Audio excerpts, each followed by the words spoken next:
उत्तर प्रदेश के जनपद बहराइच आम आदमी पार्टी के राज्यसभा सांसद संजय सिंह पहुंचे हैं, जहां कार्यकर्ताओं सहित पार्टी के पदाधिकारियों ने जमकर स्वागत किया। वहीं मीडिया से बात करते हुए बताया कि दरअसल मुद्दा क्या है। असली मुद्दे से जनता का ध्यान हटाना है। पूरा देश अडानी के नाम पर नीलाम कर दिया है। जेपीसी की हम लोग मांग कर रहे हैं, वो मुद्दा बनता नहीं है। अब रोज कोई ना कोई नया मुद्दा लेकर आ जाते हैं। बहराइच पहुंचे संजय सिंह ने कहा कि उत्तर प्रदेश में योगी कह रहे हैं कि 3 इंजन की सरकार बना दो, लेकिन मोदी वाला इंजन तो अडानी के काम आ रहा है। नगर निकाय का चुनाव बहुत मजबूती के साथ लड़ रही है और मैं जनता से एक ही अपील कर रहा हूं कि आप लोगों ने एक मौका मोदी जी को दिया है, एक योगी जी को दिया है।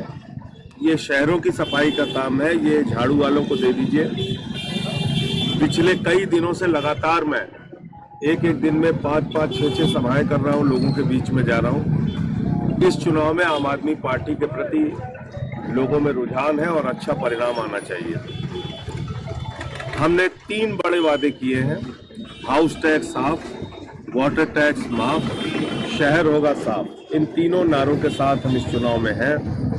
आज जो नगर पालिकाओं को भ्रष्टाचार का केंद्र बना दिया गया है, उससे भी हम नगर पालिकाओं को मुक्त कराएंगे, नगर निकाय को मुक्त कराएंगे। उत्तर प्रदेश में योगी जी कह रहे हैं 3 इंजन की सरकार बना दो। मोदी जी वाला इंजन तो अडानी के लिए काम आ रहा है। योगी जी वाला इंजन स्कूल बंद करवा रहा है, अस्पताल बंद करवा रहा है। कोरोना में हम लोगों ने हालत देखी क्या हुआ इस प्रदेश की। तो दोनों इंजन फेल हो चुका है। नए इंजन की जरूरत है और नया इंजन है आम आदमी पार्टी। उसके लिए लोग वोट करें, ऐसी मैं लोगों से अपील करता हूं। संजय जी, सबसे बड़ी बात यह है कि आज जो है तमाम ऐसे नामी गिरामी पहलवान जो है धरने पे हैं, और क्या लगता है कि क्या कानून काफी कमजोर है? जो कि कल हमारे पार्टी के 2 मंत्री धरना स्थल पे गए थे, आतिशी जी और सौरभ भारद्वाज जी। उन दोनों ने अपना जाके पार्टी की ओर से समर्थन जताया। सुशील गुप्ता जी जो हमारे हरियाणा के प्रभारी हैं, सांसद हैं, वो पहले जा चुके हैं। रीना जी हमारी स्पोक्स पर्सन, वो जा चुकी है वहाँ पे। प्रियंका कक्कड़ जी पार्टी की जो स्पोक्स पर्सन है, सारे लोग बराबर जा रहे हैं। मैंने भी कल उनके समर्थन में अपनी बात कही। मैं सिर्फ एक ही बात पूछना चाहता हूँ प्रधानमंत्री जी से कि प्रधानमंत्री जी, आपने नारा दिया था बेटी बचाओ बेटी पढ़ाओ, और जब विनेश फोगाट आपसे मिलने गई थी, उनका परिवार आपसे मिलने गया था, तो आपने कहा था विनेश तो हमारे परिवार की बेटी है और बेटा कभी हमारे पास आना, हम लोग बैठ के बातचीत करेंगे, निराश मत हो, हार मत मानो। वो बेटी तो हार मान रही है आपके आगे, उसको धरना देना पड़ रहा है। 6 दिन से कई प्रतिष्ठित पहलवान जो ओलंपियन है, जिन्होंने मेडल जीता है भारत के लिए, जिनके साथ फोटो खिंचाने के लिए प्रधानमंत्री जी लालायित रहते हैं, हमारे नेता लालायित रहते हैं, आज वो लोग धरने पर बैठे हैं, उनकी बात नहीं सुनी जा रही। सुप्रीम कोर्ट के हस्तक्षेप से FIR हुई है। माफ कीजिएगा, सरकार ने कोई प्रयास नहीं किया, नरेंद्र मोदी जी ने कोई प्रयास नहीं किया। ये जो FIR हुई है, ये सुप्रीम कोर्ट के कहने पे हुई है।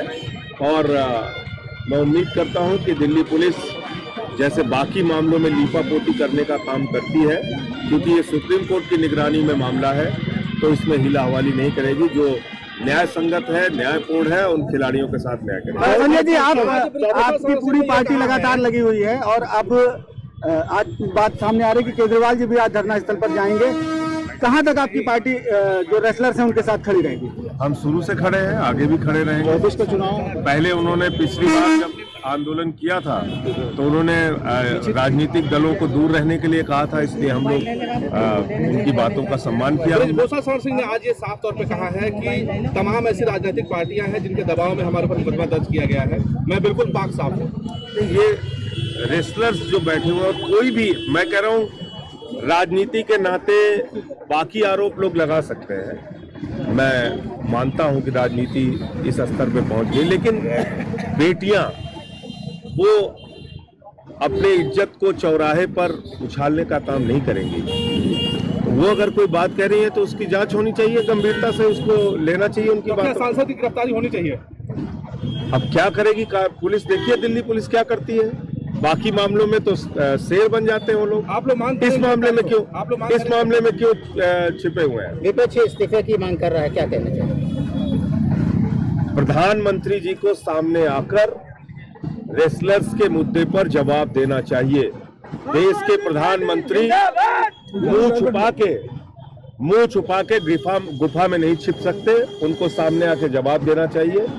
उनकी पार्टी के सांसद से जुड़ा हुआ मामला है और देश के तमाम प्रतिष्ठित खिलाड़ियों से जुड़ा हुआ मामला है। ये बताएं, अरविंद केजरीवाल जी भ्रष्टाचार के मुद्दे पर, लोगों की समस्याओं के मुद्दे पर राजनीति में आए और सक्सेसफुल हुए। आज आरोप लग रहे हैं कि 8-8 लाख रुपए के पर्दे और 3-3 लाख रुपए की टॉयलेट सीट भैया का यूज किया जाए। 45 करोड़ रुपए का में अगर आप लग जाएंगे, हमारे देश के फकीर प्रधानमंत्री का घर 1300 करोड़ रुपए में बन रहा है। 90 करोड़ रुपए उनके घर के रिनोवेशन में खर्चा हुआ। दिल्ली के लाट साहब के घर की मरम्मत 15 करोड़ में हुई। सीएम का अपना कोई उनके नाम पे रजिस्ट्री हुआ आवास नहीं, 3 उनके घर पे घटनाएं हुई, उनका सम्मान किया। ब्रजभूषण शरण सिंह ने आज ये साफ तौर पे कहा है कि तमाम ऐसी राजनीतिक पार्टियां हैं जिनके दबाव में हमारे ऊपर मुकदमा दर्ज किया गया है। मैं बिल्कुल पाक साफ हूँ। ये रेसलर्स जो बैठे हुए हैं, कोई भी, मैं कह रहा हूँ राजनीति के नाते बाकी आरोप लोग लगा सकते हैं। मैं मानता हूं कि राजनीति इस स्तर पे पहुंच गई, लेकिन बेटियां वो अपने इज्जत को चौराहे पर उछालने का काम नहीं करेंगी। वो अगर कोई बात कह रही है तो उसकी जांच होनी चाहिए, गंभीरता से उसको लेना चाहिए उनकी बात। सांसद की गिरफ्तारी होनी चाहिए। अब क्या करेगी पुलिस? देखिए दिल्ली पुलिस क्या करती है। बाकी मामलों में तो शेर बन जाते हैं वो लोग। आप लोग मानते हैं इस मामले में क्यों छिपे हुए हैं? विपक्ष इस्तीफे की मांग कर रहा है, क्या कहना चाहिए? प्रधानमंत्री जी को सामने आकर रेसलर्स के मुद्दे पर जवाब देना चाहिए। देश के प्रधानमंत्री मुंह छुपा के गुफा में नहीं छिप सकते, उनको सामने आके जवाब देना चाहिए। उनकी पार्टी के सांसद से जुड़ा हुआ मामला है और देश के तमाम प्रतिष्ठित खिलाड़ियों से जुड़ा हुआ मामला है। ये बताएं, अरविंद केजरीवाल जी भ्रष्टाचार के मुद्दे पर, लोगों की समस्याओं के मुद्दे पर राजनीति में आए और सक्सेसफुल हुए। आज आरोप लग रहे हैं कि 8-8 लाख रुपए के पर्दे और 3-3 लाख रुपए की टॉयलेट सीट भैया का यूज किया जाए। 45 करोड़ रुपए का में अगर आप लग जाएंगे, हमारे देश के फकीर प्रधानमंत्री का घर 1300 करोड़ रुपए में बन रहा है। 90 करोड़ रुपए उनके घर के रिनोवेशन में खर्चा हुआ। दिल्ली के लाट साहब के घर की मरम्मत 15 करोड़ में हुई। सीएम का अपना कोई उनके नाम पे रजिस्ट्री हुआ आवास नहीं, 3 उनके घर पे घटनाएं हुई। उनके माता पिता का कमरा, उसका छत गिरा, 80 साल पुराना घर था, PWD वालों ने तोड़ के बनाया, उनके नाम पे रजिस्ट्री थोड़ी हुई है उस घर की।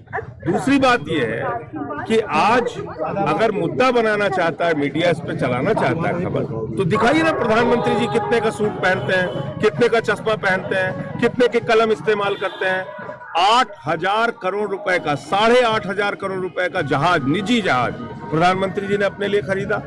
कोई उस पर सवाल नहीं करता। तो दरअसल मुद्दा क्या है कि असली मुद्दों से ध्यान हटाना है। पूरा देश अडानी के नाम पे नीलाम कर दिया। जेपीसी की हम लोग मांग कर रहे हैं, वो कभी मुद्दा बनता नहीं है। अब कोई ना कोई नया मुद्दा रोज लेकर बहराइच कैंडिडेट के लिए आप क्या कहना चाहिए? 24 का इलेक्शन क्या बहराइच के अलग परवीन जी के लिए मैं यहाँ बहराइच के लोगों से हाथ जोड़कर विनती करूंगा, अपील करूंगा, हमारे कैंडिडेट को झाड़ू चलाइए। ये छोटी सरकार है, शहर की सरकार, इसमें हमको मौका दीजिए। 24 नगर निकाय